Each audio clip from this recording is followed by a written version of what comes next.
News express at 6ಗೆ ಸ್ವಾಗತ. ನಾನು ಸುಷ್ಮಾ. ರಾಜ್ಯದಲ್ಲಿ ರಾಜಾಹುಲಿ ಕೆಳಗಿಳಿಸೋಕೆ ನಡೀತಿದ್ಯಾ ಮಸಲತ್ತು? ನಾಯಕತ್ವ ಬದಲಾವಣೆಗೆ ತೆರೆ ಮರೆಯಲ್ಲೇ ಸ್ಕೆಚ್ ಹಾಕಿದ್ದು ಯಾರು? ಕೊರೋನಾಗೆ ಲಗಾಮು ಹಾಕೋಕೆ ಮತ್ತೆ ಲಾಕ್ಡೌನ್ ಮಾಡ್ತಾರಾ? ಮುಂದಿನ ಲಾಕ್ಡೌನ್ ರೂಲ್ಸ್ನಲ್ಲಿ ಯಾವುದಕ್ಕೆಲ್ಲ ವಿನಾಯಿತಿ? ಇದೆಲ್ಲವನ್ನು ನೋಡೋಣ. ಕೊರೋನಾ ಅಬ್ಬರದ ಮಧ್ಯೆ ರಾಜ್ಯ ರಾಜಕೀಯದಲ್ಲಿ ಮಹಾ ಸಂಚಲನ ಸೃಷ್ಟಿಯಾಗಿದ್ದು ಯಾಕೆ? ಸಿಎಂ ಬಿಎಸ್ವೈ ನಾಯಕತ್ವ ಬದಲಾವಣೆ ಆಗೋದು ಪಕ್ಕಾನಾ? ರೂಮರ್ಸ್ಗೆ ಬಿಜೆಪಿ ಮೂಲಗಳು ತೆರೆ ಎಳೆದಿದ್ದು ಹೇಗೆ? ಇದೆಲ್ಲವನ್ನು ನೋಡೋಣ.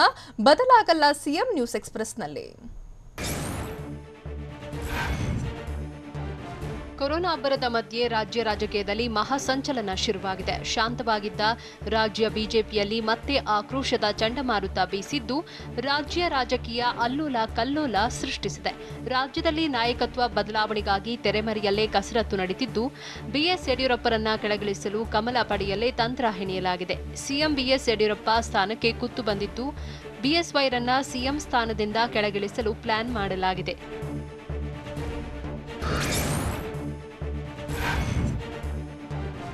ಬಿಎಸ್ ಯಡಿಯೂರಪ್ಪ ವಿರೋಧಿಗಳು ತೆರೆಮರೆಯಲ್ಲೇ ತಂತ್ರ ರೂಪಿಸಿದ್ದು ತನ್ನ ವಿರುದ್ಧ ವಿರೋಧಿಗಳು ನಡೆಸುತ್ತಿರೋ ತಂತ್ರದ ಸುಳಿವು ಮುಖ್ಯಮಂತ್ರಿ ಬಿಎಸ್ ಯಡಿಯೂರಪ್ಪಗೆ ಸಿಕ್ಕಿದೆ ಎನ್ನಲಾಗಿದೆ.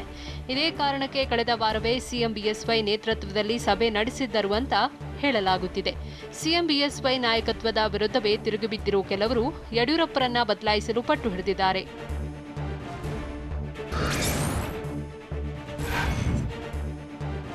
ಯಡಿಯೂರಪ್ಪ ನಾಯಕತ್ವ ಬದಲಾವಣೆ ಬಗ್ಗೆ ಬಿಜೆಪಿ ನಾಯಕರು ರಾಜ್ಯದಲ್ಲಿ ಮತ್ತೆ ವದಂತಿ ಹಬ್ಬಿಸುತ್ತಿದ್ದಾರೆ. ಜನವರಿಯಲ್ಲೇ ಸಿಎಂ ಬದಲಾಗ್ತಾರೆ ಎಂಬ ಚರ್ಚೆ ನಡೆದಿತ್ತು. ಬಜೆಟ್ ಮಂಡನೆಯ ನಂತರ ಸಿಎಂ ಬದಲಾಗ್ತಾರೆ, ಮೇ 2ರ ನಂತರ ಸಿಎಂ ಬದಲಾವಣೆಯಾಗುತ್ತೆ ಅಂತ ಕೆಲ ನಾಯಕರು ಹೇಳಿದ್ರು. ಆದರೆ ಎಲ್ಲಾ ಡೆಡ್ಲೈನ್ ಮೀರಿ ಸಿಎಂ ಆಗಿ ಬಿಎಸ್ ಯಡಿಯೂರಪ್ಪ ಮುಂದುವರೆದಿದ್ದಾರೆ.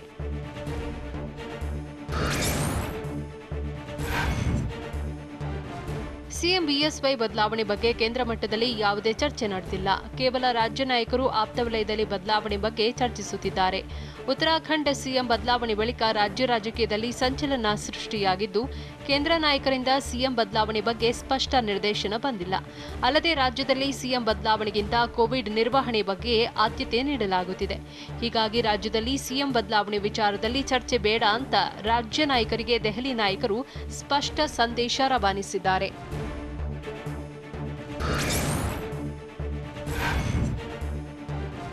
ಬಿಎಸ್ವೈ ಬೆನ್ನಿಗೆ ಲಿಂಗಾಯತ ಸಮುದಾಯದ ದೊಡ್ಡ ಬೆಂಬಲವಿದೆ. ಹೀಗಾಗಿ ಬಿಎಸ್ವೈರನ್ನ ಬದಲಾವಣೆ ಮಾಡಿದ್ರೆ ಲಿಂಗಾಯತ ಸಮುದಾಯದವರನ್ನೇ ಆಯ್ಕೆ ಮಾಡಬೇಕು. ಆದರೆ ಯಾರನ್ನ ಆಯ್ಕೆ ಮಾಡಬೇಕು ಅನ್ನೋದು ಇನ್ನೂ ಸ್ಪಷ್ಟವಾಗಿಲ್ಲ. ರಾಜ್ಯದಲ್ಲಿ ಯಡಿಯೂರಪ್ಪರನ್ನ ಬದಲಾವಣೆ ಮಾಡುವ ಪ್ರಬಲ ನಾಯಕರು ಯಾರು ಅನ್ನೋದ್ರ ಬಗ್ಗೆ ಪಕ್ಷದಲ್ಲಿ ಇದುವರೆಗೆ ಯಾವುದೇ ಒಮ್ಮತ ವ್ಯಕ್ತವಾಗಿಲ್ಲ. ರಾಜ್ಯ ಬಿಜೆಪಿಯಲ್ಲಿ ಇಂದಿಗೂ ಮಾಸ್ ಲೀಡರ್ ಆಗಿರುವುದು ಬಿಎಸ್ವೈ ಮಾತ್ರ. ಹೀಗಾಗಿ ಮಾಸ್ ಲೀಡರ್ ಬದಲಾವಣೆ ಮಾಡುವಾಗ ಎಚ್ಚರಿಕೆಯಿಂದ ಹೆಜ್ಜೆಯಿಡಬೇಕಾಗಿದೆ.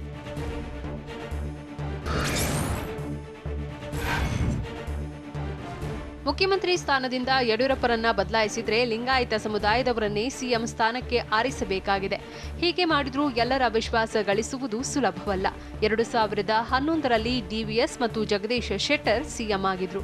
ಆದರೆ ಬಿಎಸ್ವೈ ಬದಲಾವಣೆ ನಂತರ ಇಬ್ಬರು ಸಿಎಂ ಆಗಿದ್ದು ಪಕ್ಷಕ್ಕೆ ನಷ್ಟ ತಂದಿದೆ. ಜೊತೆಗೆ ಬಿಜೆಪಿ ಪೂರ್ಣ ಅವಧಿಗೆ ಒಬ್ಬರೇ ಮುಖ್ಯಮಂತ್ರಿಯನ್ನ ಕೊಡಲು ಸಾಧ್ಯವಾಗುತ್ತಿಲ್ಲ ಎಂಬ ಸಂದೇಶ ರವಾನೆಯಾಗಲಿದೆ. ವಯಸ್ಸಿನ ಕಾರಣ ಬಿಟ್ಟರೆ ಯಡಿಯೂರಪ್ಪರನ್ನ ಬದಲಾಯಿಸಲು ಪ್ರಬಲ ಕಾರಣವಿಲ್ಲ. ಅಲ್ಲದೆ ಬಿಎಸ್ವೈರನ್ನ ಬದಲಾಯಿಸಿ ಬೇರೆ ಸಮುದಾಯದವರಿಗೆ ಸಿಎಂ ಹುದ್ದೆ ನೀಡಿದರೆ ಲಿಂಗಾಯತ ಸಮುದಾಯದ ವಿಶ್ವಾಸ ಕಳೆದುಕೊಳ್ಳುವ ಭೀತಿ ಎದುರಾಗಿದೆ.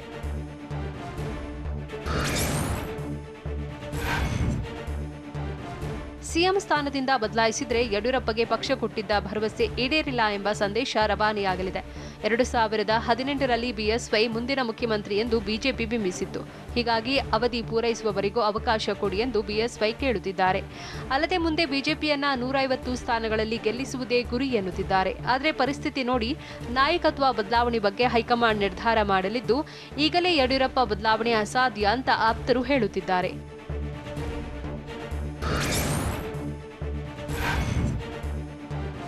ಜೂನ್ 7ರಂದು ಬಿಜೆಪಿ ಶಾಸಕಾಂಗ ಪಕ್ಷದ ಸಭೆ ಕರೆದಿದ್ದಾರೆ ಎನ್ನಲಾಗಿದೆ. ಆದರೆ ಶಾಸಕಾಂಗ ಪಕ್ಷದ ಸಭೆ ಕರೆದಿರುವುದು ಖಾತ್ರಿಯಿಲ್ಲ.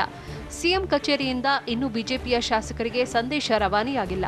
ಸರ್ಕಾರದ ಮುಖ್ಯ ಸಚೇತಕ ಸುನಿಲ್ ಕುಮಾರ್ಗೂ ಸಂದೇಶ ಕಳಿಸಿಲ್ಲ. ಜೊತೆಗೆ ಶಾಸಕಾಂಗ ಪಕ್ಷ ಸಭೆ ಕರೆದಿಲ್ಲವೆಂದು ಡಿಸಿಎಂ ಅಶ್ವಥ್ ನಾರಾಯಣ್ ಅವರೇ ಸ್ಪಷ್ಟನೆ ನೀಡಿದ್ದಾರೆ.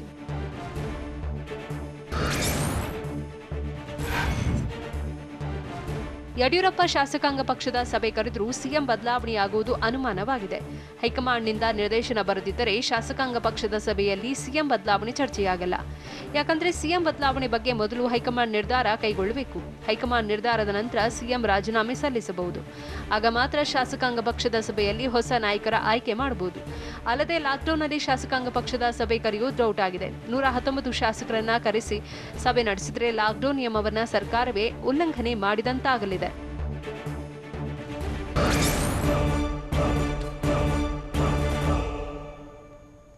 ಕರ್ನಾಟಕದಲ್ಲಿ ಇನ್ನು ಎಷ್ಟು ದಿನ ಲಾಕ್ಡೌನ್ ಕಂಟಿನ್ಯೂ ಆಗುತ್ತೆ? ಲಾಕ್ಡೌನ್ ಮುಂದುವರಿಸೋಕೆ ಯಾರೆಲ್ಲ ಒತ್ತಾಯಿಸಿದ್ದಾರೆ? ಬಿಬಿಎಂಪಿ ಹೇಳಿದ್ದೇನು? ಸರ್ಕಾರದ ತಂತ್ರಗಾರಿಕೆ ಏನು? ಇದೆಲ್ಲವನ್ನು ನೋಡೋಣ ಜೂನ್ 7ರ ಬಳಿಕವೂ ಲಾಕ್ ನ್ಯೂಸ್ ಎಕ್ಸ್‌ಪ್ರೆಸ್‌ನಲ್ಲಿ. ಕರ್ನಾಟಕದಲ್ಲಿ ಕೊರೋನಾ ಚೈನ್ ಲಿಂಕ್ ಬ್ರೇಕ್ ಮಾಡಲು ಮತ್ತೆ ಲಾಕ್ಡೌನ್ ಅಸ್ತ್ರ ಪ್ರಯೋಗ ಮಾಡುವ ಸಾಧ್ಯತೆಗಳಿವೆ. ಜೂನ್ 7ರಂದು ಕರ್ನಾಟಕದಲ್ಲಿ ಲಾಕ್ಡೌನ್ ಮುಗಿಯುವುದಿಲ್ಲ ಅಂತ ಹೇಳಲಾಗ್ತಿದೆ. ಬೆಂಗಳೂರಲ್ಲಿ ಮತ್ತಷ್ಟು ದಿನ ಲಾಕ್ಡೌನ್ ಕಂಟಿನ್ಯೂ ಆಗಲಿದ್ದು, ಲಾಕ್ಡೌನ್ ಮುಂದುವರಿಯೋಕೆ ಹಲವರು ಒತ್ತಾಯಿಸಿದ್ದಾರೆ. ಸಾಧ್ಯವಾದಷ್ಟು ಲಾಕ್ಡೌನ್ ಮುಂದುವರಿಸಿ ಅಂತ ಹೇಳಿದ್ದು, ಲಾಕ್ಡೌನ್ ಕ್ಲೋಸ್ ಆದ್ರೆ ಮತ್ತೆ ಸೋಂಕು ಅಬ್ಬರಿಸಿ ಬೊಬ್ಬಿರುವ ಆತಂಕ ಕಾಡ್ತಿದೆ. ಹೀಗಾಗಿ ಮತ್ತೆ 7 ದಿನ ಲಾಕ್ಡೌನ್ ಮಾಡ್ತಾರಾ ಇಲ್ಲ ಜೂನ್ ಅಂತ್ಯದವರೆಗೂ ಕರುನಾಡಿಗೆ ಬೀಗ ಹಾಕ್ತಾರಾ ಅನ್ನೋದು ಕುತೂಹಲವಾಗಿದೆ.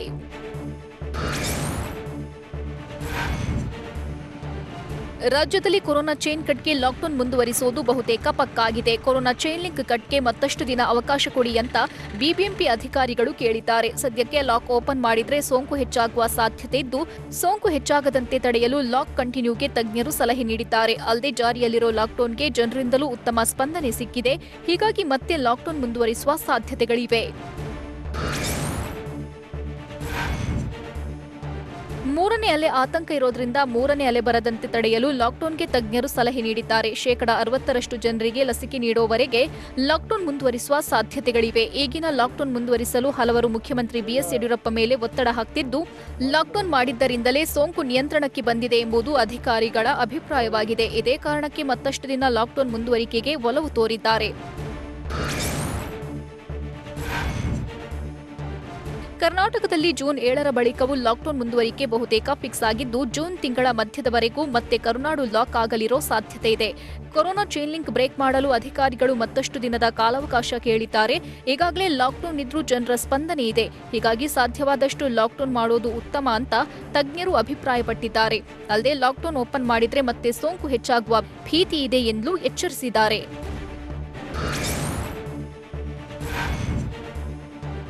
ಲಾಕ್ಡೌನ್ ವಿಸ್ತರಣೆಗೆ ಬಿಬಿಎಂಪಿ ಒಲವು ತೋರಿದ್ದು, ಲಾಕ್ ಓಪನ್ ಮಾಡದಂತೆ ಪಾಲಿಕೆ ಪಟ್ಟು ಹಿಡಿದಿದೆ. ಜೂನ್ 7ರ ಬಳಿಕವೂ ಲಾಕ್ಡೌನ್ ಮುಂದುವರಿಯುವುದು ಫಿಕ್ಸ್ ಆಗಿದ್ದು, ಲಾಕ್ಡೌನ್ ವಿಸ್ತರಣೆ ಮಾಡಿ ಕೊರೋನಾ ವ್ಯಾಕ್ಸಿನ್ ನೀಡಲು ಪ್ಲಾನ್ ಮಾಡಲಾಗಿದೆ.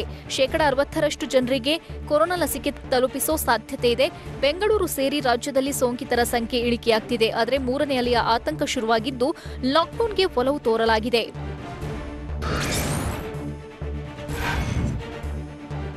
ಲಾಕ್ಡೌನ್ ಮುಂದುವರಿಸುವಂತೆ ಬಿಬಿಎಂಪಿ ಕೂಡ ಒಲವು ತೋರಿದೆ. ಲಾಕ್ಡೌನ್ ವಿಸ್ತರಣೆ ಮಾಡಿದರೆ ಸೋಂಕಿನ ಪ್ರಮಾಣ ತಗ್ಗಿಸಿ ಲಸಿಕೆ ಹೆಚ್ಚು ನೀಡಲು ಅನುಕೂಲವಾಗಲಿದೆ ಅಂತ ಈಗಿರುವ ಲಾಕ್ಡೌನ್ ವಿಸ್ತರಣೆ ಮಾಡಲು ಬಿಬಿಎಂಪಿ ಸಲಹೆ ನೀಡಿದೆ. ಅಲ್ಲದೆ ಒಮ್ಮೆ ಅನ್ಲಾಕ್ ಮಾಡಿದ್ರೆ ಮತ್ತೆ ಲಾಕ್ಡೌನ್ ಮಾಡೋದು ಕಷ್ಟವಾಗಲಿದ್ದು, ಜೂನ್ ಮಧ್ಯದವರೆಗೆ ಲಾಕ್ಡೌನ್ ವಿಸ್ತರಣೆಗೆ ಬಿಬಿಎಂಪಿ ಸಲಹೆ ನೀಡಿದೆ.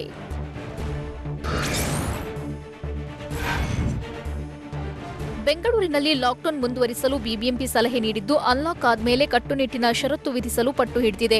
ಹೋಮ್ ಐಸೋಲೇಷನ್ ಪದ್ಧತಿ ರದ್ದುಪಡಿಸಲು ಬಿಬಿಎಂಪಿ ಪ್ಲಾನ್ ಮಾಡಿದ್ದು, ಸೋಂಕಿತರನ್ನ ಟ್ರಯಾಸ್ ಸೆಂಟರ್ಗೆ ಶಿಫ್ಟ್ ಮಾಡಿಸಲು ಸಲಹೆ ನೀಡಿದೆ. ಟ್ರಯಾಸ್ ಸೆಂಟರ್ ಕೋವಿಡ್ ಕೇರ್ ಸೆಂಟರ್ ನಿರ್ಮಾಣ ಆಗಿದ್ದು, ಅನ್ಲಾಕ್ ಬಳಿಕ ತೀವ್ರ ಸೋಂಕಿನ ಲಕ್ಷಣ ಇದ್ದವರಿಗಷ್ಟೇ ಕೊರೋನಾ ಟೆಸ್ಟ್ ಮಾಡಲಿದ್ದಾರೆ.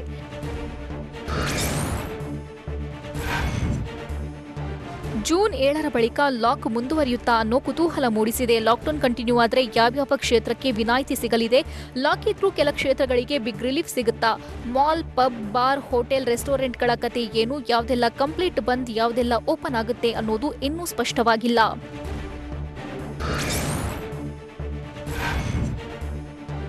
ಲಾಕ್ಡೌನ್ ಬಳಿಕ ಕೆಲ ಕ್ಷೇತ್ರಗಳಿಗೆ ವಾಣಿಜ್ಯ ಚಟುವಟಿಕೆಗಳಿಗೆ ಬ್ರೇಕ್ ಬೀಳುವ ಸಾಧ್ಯತೆಗಳಿವೆ.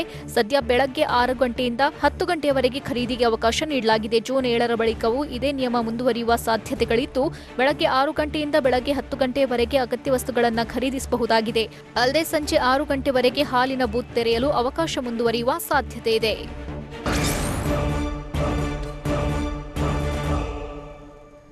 ಜೂನ್ 7ರ ಬಳಿಕ ಮತ್ತಷ್ಟು ದಿನ ಮುಂದುವರಿಯುತ್ತೆ ಲಾಕ್ಡೌನ್ ಮುಂದುವರಿಸುವ ಕುರಿತು ತಜ್ಞರು ಹೇಳ್ತಿರೋದು ಏನು? ಲಾಕ್ಡೌನ್ ವಿಸ್ತರಣೆ ಬಗ್ಗೆ ಯಾವಾಗ ಸಭೆ ನಡೆಸಲಿದ್ದಾರೆ? ಇದೆಲ್ಲವನ್ನೂ ನೋಡೋಣ ಮತ್ತೆ ಲಾಕ್ಡೌನ್ ನ್ಯೂಸ್ ಎಕ್ಸ್‌ಪ್ರೆಸ್‌ನಲ್ಲಿ. ಜೂನ್ 7ರ ಬಳಿಕವೂ ಲಾಕ್ಡೌನ್ ವಿಸ್ತರಣೆಗೆ ಸರ್ಕಾರ ಪ್ಲಾನ್ ಮಾಡಿದೆ ಎನ್ನಲಾಗಿದ್ದು, ಲಾಕ್ಡೌನ್ ಮುಂದುವರಿಸುವ ಬಗ್ಗೆ ಸರ್ಕಾರದ ಮಟ್ಟದಲ್ಲಿ ಚರ್ಚೆ ನಡೆದಿದೆ. ನಿನ್ನೆ ಸಿಎಂ ಬಿಎಸ್ವೈ ನೇತೃತ್ವದಲ್ಲಿ ಲಾಕ್ ಮೀಟಿಂಗ್ ನಡೆದಿದ್ದು, ಸಚಿವರ ಜೊತೆಗಿನ ಸಭೆಯಲ್ಲಿ ಲಾಕ್ಡೌನ್ ವಿಸ್ತರಣೆ ಕುರಿತು ಚರ್ಚಿಸಿದ್ದಾರೆ. ಈ ವೇಳೆ ಜೂನ್ 7ರ ಬಳಿಕವೂ ಲಾಕ್ಡೌನ್ ವಿಸ್ತರಣೆಗೆ ಸಚಿವರು ಸಲಹೆ ನೀಡಿದ್ದಾರೆ. ಸೋಂಕಿತರ ಸಂಖ್ಯೆ ರಾಜ್ಯದಲ್ಲಿ 2,000 ಇಳಿಸೋಕೆ ಬಿಗ್ ಪ್ಲಾನ್ ಮಾಡಿದ್ದು, ಬೆಂಗಳೂರಿನಲ್ಲಿ ಸೋಂಕಿತರ ನಂಬರ್ 500ಕ್ಕೆ ಇಳಿಸುವ ಟಾರ್ಗೆಟ್ ಇಟ್ಟುಕೊಳ್ಳಲಾಗಿದೆ.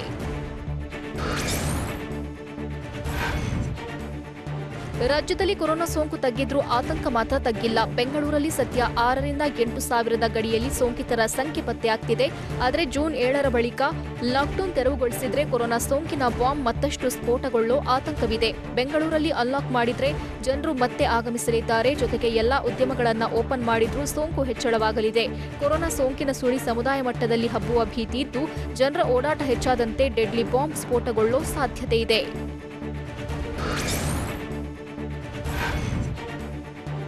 ಸದ್ಯದ ನಿಯಮಗಳೇ ಮುಂದುವರಿದ್ರೆ ಮಾತ್ರ ಪಾಸಿಟಿವಿಟಿ ರೇಟ್ ಇಳಿಕೆಯಾಗಲಿದೆ. ಹೀಗಾಗಿ ಪಾಸಿಟಿವಿಟಿ ರೇಟ್ 5%ಕ್ಕಿಂತ ಕಡಿಮೆಯಾಗದಿದ್ರೆ ಲಾಕ್ಡೌನ್ ತೆರವು ಬೇಡ ಅಂತ ಬಿಬಿಎಂಪಿ ಸಲಹೆ ನೀಡಿದೆ. ಲಾಕ್ಡೌನ್ ತೆರವುಗೊಳಿಸಿದ್ರೆ ಹಳ್ಳಿ ಜನ ಮತ್ತೆ ಸಿಟಿಗೆ ವಾಪಸ್ ಆಗಲಿದ್ದು, ಏಕಾಏಕಿ ಹಳ್ಳಿ ಜನ ಬೆಂಗಳೂರಿಗೆ ಬಂದ್ರೆ ಮತ್ತೆ ಸೋಂಕು ಹೊಕ್ಕೋ ಆತಂಕವಿದೆ.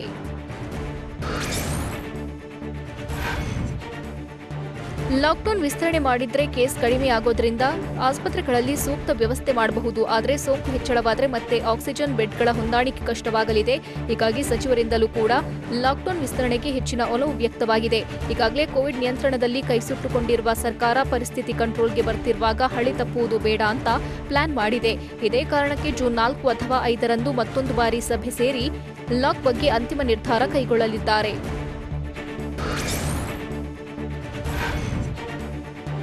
ಬೆಂಗಳೂರಲ್ಲಿ ಜೂನ್ 7ರ ಬಳಿಕವೂ ಲಾಕ್ಡೌನ್ ವಿಸ್ತರಣೆ ಬಹುತೇಕ ಫಿಕ್ಸ್ ಆಗಿದ್ದು, ಲಾಕ್ಡೌನ್ ಮುಂದುವರಿಸಲು ಬಿಬಿಎಂಪಿ ಪಟ್ಟು ಹಿಡಿದಿದೆ. ಈಗಾಗಲೇ ಸಿನಿಮಾ ಥಿಯೇಟರ್ಗಳಿಗೆ ಸಂಪೂರ್ಣ ಬೀಗ ಬಿದ್ದಿದ್ದು, ವಿಸ್ತರಣೆಯಾಗೋ ಲಾಕ್ಡೌನ್ನಲ್ಲೂ ಚಿತ್ರ ಪ್ರದರ್ಶನಕ್ಕೆ ಅವಕಾಶ ನೀಡೋದು ಬಹುತೇಕ ಅನುಮಾನವಾಗಿದೆ.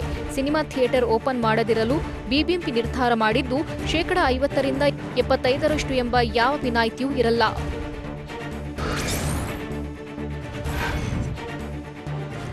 ಜೂನ್ 7ರ ಬಳಿಕವೂ ಬೆಂಗಳೂರಲ್ಲಿ ಮಾಲ್ಗಳು ಯಥಾಸ್ಥಿತಿ ಬಂದಾಗಿರುವ ಸಾಧ್ಯತೆ ಇದ್ದು, ಮಾಲ್ಗಳು ಕ್ಲೋಸ್ ಇರಲಿವೆ ಎನ್ನಲಾಗಿದೆ. ಅಲ್ಲದೆ ಬಾರ್, ಹೋಟೆಲ್, ರೆಸ್ಟೋರೆಂಟ್ಗಳಲ್ಲಿ ಕೇವಲ ಪಾರ್ಸೆಲ್ಗೆ ಮಾತ್ರ ಅವಕಾಶ ನೀಡಲಿದ್ದಾರೆ ಅಂತ ಹೇಳಲಾಗ್ತಿದೆ. ಸದ್ಯ ಬಾರ್ಗಳಲ್ಲಿ ಬೆಳಗ್ಗೆ ಕಿಕ್ ಸಿಗ್ತಿದ್ದು, ಬೆಳಗ್ಗೆ 6 ಗಂಟೆಯಿಂದ 10 ಗಂಟೆಯವರೆಗೆ ಪಾರ್ಸೆಲ್ಗೆ ಅವಕಾಶವಿದೆ. ಅಲ್ಲದೆ ಹೋಟೆಲ್ಗಳಲ್ಲಿ ಪಾರ್ಸೆಲ್ಗೆ ಮಾತ್ರ ಅವಕಾಶವಿದೆ. ಜೂನ್ 7ರ ಬಳಿಕವೂ ಇದೇ ನಿಯಮ ಮುಂದುವರಿಯುವ ಸಾಧ್ಯತೆ ಇದೆ.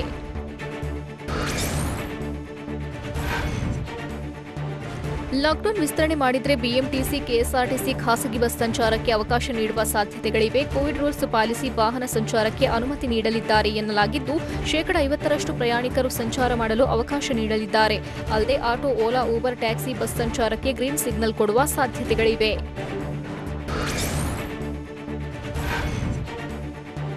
ಜೂನ್ 7ರ ಬಳಿಕವೂ ಜಿಮ್, ಪಾರ್ಕ್, ಸ್ವಿಮ್ಮಿಂಗ್ ಪೂಲ್ಗಳು ಬಹುತೇಕ ಬಂದಾಗಲಿದೆ. ಅಲ್ಲದೆ ಮದುವೆಯಲ್ಲಿ 40 ಜನ ಭಾಗಿಯಾಗಲು ಮಾತ್ರ ಅನುಮತಿ ನೀಡುವ ಸಾಧ್ಯತೆಗಳಿವೆ. ಅಂತ್ಯ ಸಂಸ್ಕಾರದಲ್ಲಿ 10 ಜನರಿಗೆ ಮಾತ್ರ ಅವಕಾಶ ಸಿಗಬಹುದಾಗಿದ್ದು, ಸಭೆ, ಸಮಾರಂಭ, ಪ್ರತಿಭಟನೆಗಳನ್ನು ನಡೆಸುವುದಕ್ಕೆ ನಿರ್ಬಂಧವಿರಲಿದೆ. ಆದರೆ ತರಕಾರಿ, ಹೂ, ಹಣ್ಣು, ಅಗತ್ಯ ವಸ್ತುಗಳ ಖರೀದಿ ಎಂದಿನಂತೆ ಇರಲಿದ್ದು, ಕೆಆರ್ ಮಾರ್ಕೆಟ್, ರಸೇಲ್ ಮಾರ್ಕೆಟ್ನಂತಹ ಮಾರುಕಟ್ಟೆಗಳು ಕ್ಲೋಸ್ ಆಗುವ ಸಾಧ್ಯತೆಗಳಿವೆ.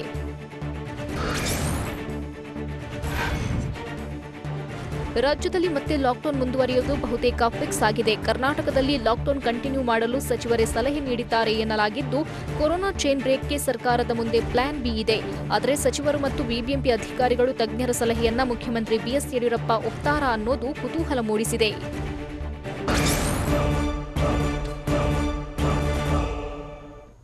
ಮಾರಿಯಿಂದ ಸಾವಿರಾರು ಜನ ಜೀವ ಬಿಡುತ್ತಿದ್ದರೂ ಸರ್ಕಾರದ ನಿರ್ಲಕ್ಷ್ಯ ಹೇಗಿದೆ? ಹಳೆಯ ಸಾವಿನ ಲೆಕ್ಕವನ್ನ ಸರ್ಕಾರ ಈಗ ಏಕಾಏಕಿ ತೋರಿಸ್ತಿದ್ಯಾ? ಡೆತ್ ರೇಟ್ ಕಡಿಮೆ ತೋರಿಸಿ ಜನರನ್ನ ಯಾಮಾರಿಸ್ತಾ ಇದೆಯಾ? ಇದೆಲ್ಲವನ್ನು ನೋಡೋಣ ಸಾವಿನ ಸತ್ಯ ನ್ಯೂಸ್ ಎಕ್ಸ್‌ಪ್ರೆಸ್‌ನಲ್ಲಿ. ರಾಜ್ಯದಲ್ಲಿ ಕೊರೋನಾ ಮರಣ ಮೃದಂಗ ಬಾರಿಸ್ತಾ ಇದ್ದು ದಿನನಿತ್ಯ ನೂರಾರು ಜನರು ಪ್ರಾಣ ಚೆಲ್ತಿದ್ದಾರೆ. ಕೊರೋನಾ ಮಾರಿಯಿಂದ ಸಾವಿರಾರು ಜನ ಜೀವ ಬಿಡ್ತಾ ಇದ್ರು ಸರ್ಕಾರ ಮಾತ್ರ ನಿರ್ಲಕ್ಷ್ಯ ತೋರ್ತಾ ಇದೆ. ಹಳೆಯ ಸಾವಿನ ಲೆಕ್ಕವನ್ನ ಸರ್ಕಾರ ಈಗ ಏಕಾಏಕಿ ತೋರಿಸಿದ್ಯಾ ಅನ್ನೋ ಅನುಮಾನ ಮೂಡಿದೆ. ಡೆತ್ ರೇಟ್ ಕಡಿಮೆ ತೋರಿಸಿ ಜನರನ್ನ ಯಾಮಾರಿಸ್ತಾ ಇರುವಂತಹ ಅನುಮಾನ ವ್ಯಕ್ತವಾಗಿದ್ದು TV9 ಸಾವಿನ ಲೆಕ್ಕದ ಪಿನ್ ಟು ಪಿನ್ ಡೀಟೇಲ್ಸ್ ಬಯಲು ಮಾಡಿದೆ.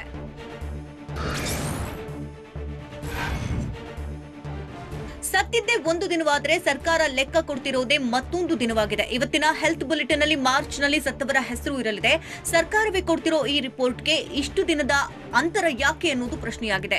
ಹಳೆ ಸಾವುಗಳನ್ನ ತಡೆ ಹಿಡಿದು ಈಗ ಬ್ಯಾಲೆನ್ಸಿಂಗ್ ಮಾಡ್ತಿದ್ದಾರಾ ಅನ್ನೋ ಸಂಶಯ ಮೂಡಿದ್ದು ಡೆತ್ ರೇಟ್ ಕಡಿಮೆ ತೋರಿಸಿ ಜನರನ್ನ ಯಾಮಾರಿಸ್ತಾ ಇದೆ. ನಿನ್ನೆಯ ಹೆಲ್ತ್ ಬುಲೆಟಿನ್ ನಲ್ಲಿ ಮಾರ್ಚ್ ಏಪ್ರಿಲ್ ನಲ್ಲಿ ಸತ್ತವರ ಹೆಸರಿದ್ದು ಪ್ರತಿನಿತ್ಯ ಇದೇ ರೀತಿ ಸಾವಿನ ಲೆಕ್ಕ ನೀಡುತ್ತದೆ.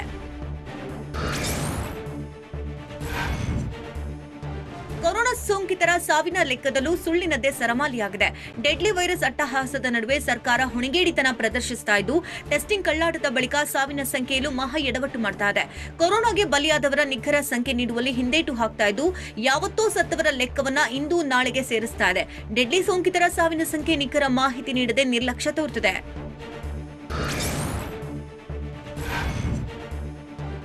ಸೋಂಕನ್ನು ತಡೆಗಟ್ಟುವಲ್ಲಿ ವಿಫಲವೆಂದು ಸಾರ್ವಜನಿಕರು ಟೀಕೆ ಮಾಡಿದರು. ಹೀಗಾಗಿ ಟೀಕೆಯಿಂದ ತಪ್ಪಿಸಿಕೊಳ್ಳುವುದಕ್ಕೆ ಸೋಂಕಿತರ ಸಂಖ್ಯೆಯನ್ನು ಸರ್ಕಾರ ಕಡಿಮೆ ಮಾಡಿತು. ಈಗ ಸಾವಿನ ಸಂಖ್ಯೆಯನ್ನು ತಡೆ ಹಿಡಿದು ಲೆಕ್ಕ ಕೊಡುತ್ತಿದೆ. ಅಲ್ಲದೆ ಸಾವಿನ ಲೆಕ್ಕ ನೀಡುವಲ್ಲಿ ಆರೋಗ್ಯ ಇಲಾಖೆಯು ಎಡವಟ್ಟು ಮಾಡಿದೆ. ಮೇ 6ರಂದು ಸೋಂಕಿಗೆ ಮೃತಪಟ್ಟವರ ಸಂಖ್ಯೆ 139 ಅಂತ ವರದಿ ನೀಡಿದೆ. ಆದರೆ ಅದೇ ದಿನ 52 ಸೋಂಕಿತರು ಮನೆಯಲ್ಲೇ ಉಸಿರು ಚೆಲ್ಲಿದ್ದಾರೆ. ಇನ್ನು ಏಪ್ರಿಲ್ 15, 20, 22, 25ರಂದು ಮನೆಯಲ್ಲೇ ಸೋಂಕಿತರು ಮೃತಪಟ್ಟಿದ್ದು ಏಪ್ರಿಲ್ನಲ್ಲಿ ಮೃತಪಟ್ಟವರ ಲೆಕ್ಕವನ್ನು ಮೇ 6ಕ್ಕೆ ಕೊಟ್ಟಿದ್ದಾರೆ.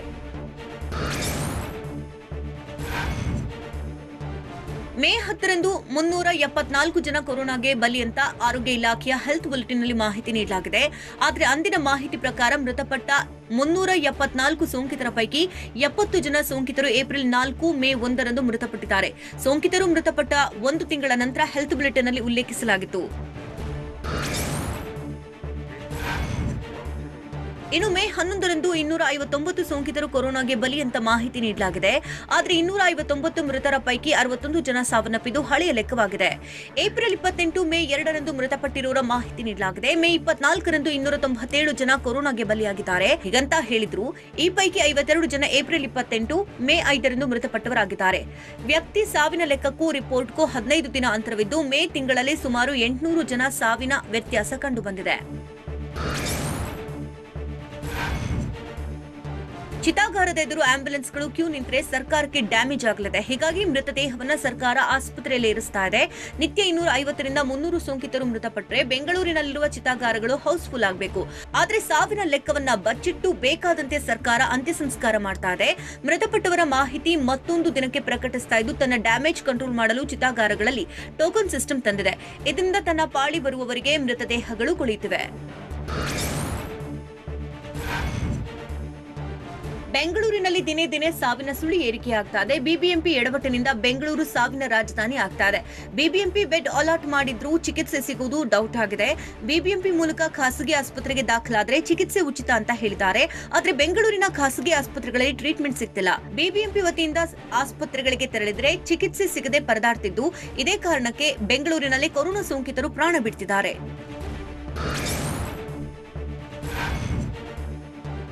ಬೆಂಗಳೂರಿನ ಖಾಸಗಿ ಆಸ್ಪತ್ರೆಗಳ ಬಿಬಿಎಂಪಿಯಿಂದ ಅಲಾಟ್ ಆಗಿರುವಂತಹ ರೋಗಿಗಳ ಬಗ್ಗೆ ನಿರ್ಲಕ್ಷ್ಯ ತೋರ್ತಿದ್ದಾರೆ ಎನ್ನಲಾಗಿದೆ. ಲಕ್ಷ ಕೊಟ್ಟು ಬಂದವರಿಗಷ್ಟೇ ಖಾಸಗಿ ಆಸ್ಪತ್ರೆಯಲ್ಲಿ ಸೂಕ್ತ ಚಿಕಿತ್ಸೆ ಸಿಗ್ತಾ ಇದ್ದು ಬಿಬಿಎಂಪಿ ರೋಗಿಗಳಿಗೆ ದಿನಕ್ಕೆ 5 ಮಾತ್ರೆ ಬಿಟ್ರೆ ಮತ್ತೇನು ಕೊಡ್ತಿಲ್ವಂತೆ. ಹೀಗಾಗಿ ಸೂಕ್ತ ಚಿಕಿತ್ಸೆ ಸಿಗದೆ ಖಾಸಗಿ ಆಸ್ಪತ್ರೆಯಲ್ಲಿ ಸೋಂಕಿತರು ಮೃತಪಡ್ತಿದ್ದಾರೆ.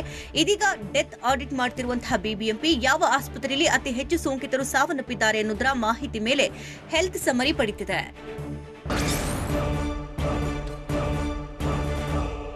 ಸ್ವಾತಂತ್ರ್ಯ ಸೇನಾನಿ ಎಚ್.ಎಸ್. ದೊರೆಸ್ವಾಮಿ ನಿಧನಕ್ಕೆ ಗಣ್ಯರ ಕಂಬನಿ, ಹೋರಾಟಗಾರರಿಂದಲೂ ಶತಾಯುಷಿಗೆ ಅಶ್ರುತರ್ಪಣ. ಇದೆಲ್ಲವನ್ನು ನೋಡೋಣ ದೊರೆಸ್ವಾಮಿ ಇನ್ನಿಲ್ಲ ನ್ಯೂಸ್ ಎಕ್ಸ್‌ಪ್ರೆಸ್‌ನಲ್ಲಿ.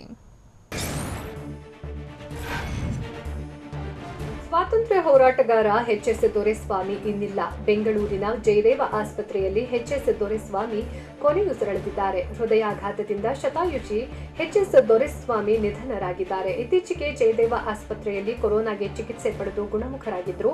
ಆದರೆ ಹೃದಯಾಘಾತದಿಂದ ಕೊನೆಯುಸಿರೆಳೆದಿದ್ದಾರೆ.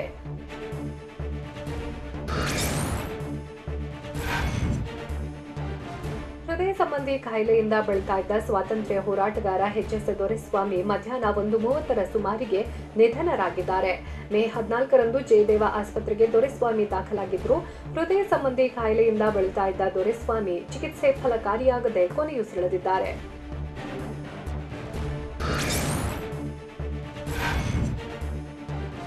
ಹೃದಯಾಘಾತದಿಂದ ತಮ್ಮ ತಂದೆ ವಿಧಿವಶರಾಗಿದ್ದಾರೆ ಅಂತ ದೊರೆಸ್ವಾಮಿ ಪುತ್ರ ರಾಜು ಹೇಳಿದ್ದಾರೆ. ನಿನ್ನೆಯೂ ನಮ್ಮ ತಂದೆ ಚೆನ್ನಾಗಿ ಮಾತನಾಡ್ತಾ ಇದ್ರು. ನಮ್ಮ ತಾಯಿ ಮೃತಪಟ್ಟಾಗ ದೇಹ ದಾನ ಮಾಡಲಾಗಿತ್ತು. ಆದರೆ ಪ್ರಸ್ತುತ ಸ್ಥಿತಿಯಲ್ಲಿ ತಂದೆಯ ದೇಹ ದಾನ ಮಾಡುವುದಿಲ್ಲ ಅಂತ ಬೆಂಗಳೂರಿನಲ್ಲಿ ಎಚ್.ಎಸ್. ದೊರೆಸ್ವಾಮಿ ಪುತ್ರ ರಾಜು ತಿಳಿಸಿದ್ದಾರೆ.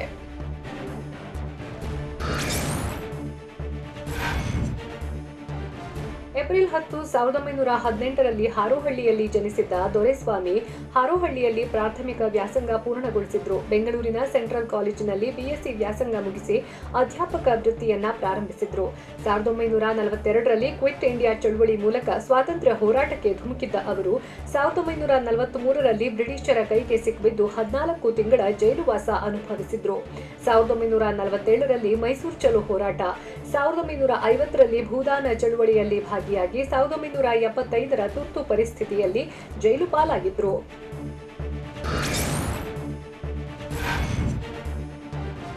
ಎಚ್.ಎಸ್. ದೊರೆಸ್ವಾಮಿ ಸ್ವಾತಂತ್ರ್ಯ ಹೋರಾಟಕ್ಕೆ ಮಾತ್ರ ಸೀಮಿತವಾಗಿರಲಿಲ್ಲ. 2014ರಲ್ಲಿ ಭೂ ಕಬಳಿಕೆ ವಿರುದ್ಧವೂ ದೊರೆಸ್ವಾಮಿ ಹೋರಾಟ ನಡೆಸಿದ್ರು. ನೈಸ್ ರಸ್ತೆ ಕಾಮಗಾರಿ ವಿರುದ್ಧವೂ ಗುಡುಗಿದ್ದ ದೊರೆಸ್ವಾಮಿ ರೈತರ ಹೋರಾಟಗಳಿಗೂ ಬೀದಿಗಿಳಿದು ಬೆಂಬಲ ನೀಡ್ತಾ ಇದ್ರು. ಈ ಬಗ್ಗೆ ಆಪ್ತರ ಬಳಿ ನನಗೆ ನಾನು ಬದುಕಿದ ರೀತಿಯಲ್ಲಿ ಸಂತೃಪ್ತಿ ಇದೆ ಅಂತ ಸದಾ ಹೇಳ್ತಾ ಇದ್ರು. ಜೀವಿತ ಅವಧಿಯಲ್ಲಿ ಏನೋ ಒಂದಿಷ್ಟು ಮಾಡಿದ್ದೀನಿ, ಬದುಕನ್ನ ಯೋಗ್ಯವಾಗಿ ಬಾಳಿದ ಭಾವವಿದೆ ಅಂತ ಹೇಳಿದ್ದಾರಂತೆ.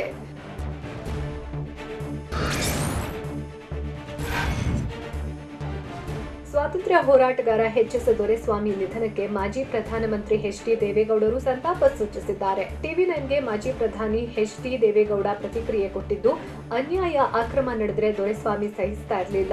ಯಾವುದೇ ಸರ್ಕಾರವಿದ್ರೂ ಪ್ರತಿಭಟನೆಗೆ ಇಳಿತಾ ಇದ್ರು ಅಂತ ಹೇಳಿದ್ರು. ಎ.ಟಿ. ರಾಮಸ್ವಾಮಿ ವರದಿ ಜಾರಿಗೆ ಆಗ್ರಹಿಸಿ ವಿಧಾನಸೌಧದ ಮೆಟ್ಟಿಲನ್ನ ಹತ್ತಿ ಪ್ರತಿಭಟನೆ ನಡೆಸಿದ್ರು. ಸ್ವಾತಂತ್ರ್ಯ ಹೋರಾಟದ ಸಂದರ್ಭದಲ್ಲಿ ಜೈಲಿಗೂ ಹೋಗಿದ್ರು ಅಂತ ನೆನಪುಗಳನ್ನ ಮೆಲುಕು ಹಾಕಿದ್ರು.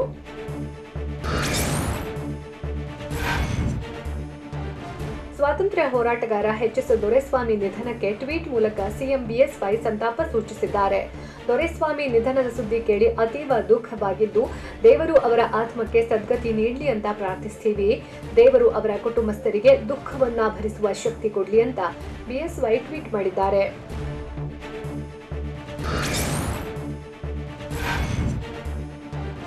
ಸ್ವಾತಂತ್ರ್ಯ ಹೋರಾಟಗಾರ ಎಚ್.ಎಸ್. ದೊರೆಸ್ವಾಮಿ ನಿಧನಕ್ಕೆ ಕೆಪಿಸಿಸಿ ಅಧ್ಯಕ್ಷ ಡಿಕೆಶಿ ಸಂತಾಪ ಸೂಚಿಸಿದ್ದಾರೆ. ದೊರೆಸ್ವಾಮಿ ಜನಪರ ಧ್ವನಿಯಾಗ್ತಾ ಇದ್ರು. ಅವರ ನಿಧನ ನಾಡಿಗೆ ತುಂಬಲಾರದ ನಷ್ಟ. ಅವರ ಆತ್ಮಕ್ಕೆ ಶಾಂತಿ ಸಿಗಲಿ ಅಂತ ಡಿಕೆಶಿ ಟ್ವೀಟ್ ಮಾಡಿದ್ದಾರೆ. ವಿಪಕ್ಷ ನಾಯಕ ಸಿದ್ದರಾಮಯ್ಯ ಕೂಡ ಸಂತಾಪ ಸೂಚಿಸಿದ್ದು, ಹಿರಿಯ ಸ್ವಾತಂತ್ರ್ಯ ಸೇನಾನಿ ಶತಾಯುಷಿ ದೊರೆಸ್ವಾಮಿ ಅವರ ನಿಧನ ನನಗೆ ಆಘಾತ ಉಂಟು ಮಾಡಿದೆ. ಮನೆ ಹಿರಿಯನನ್ನ ಕಳೆದುಕೊಂಡ ದುಃಖ ನನ್ನದಾಗಿದೆ ಅಂತ ಹೇಳಿದ್ದಾರೆ.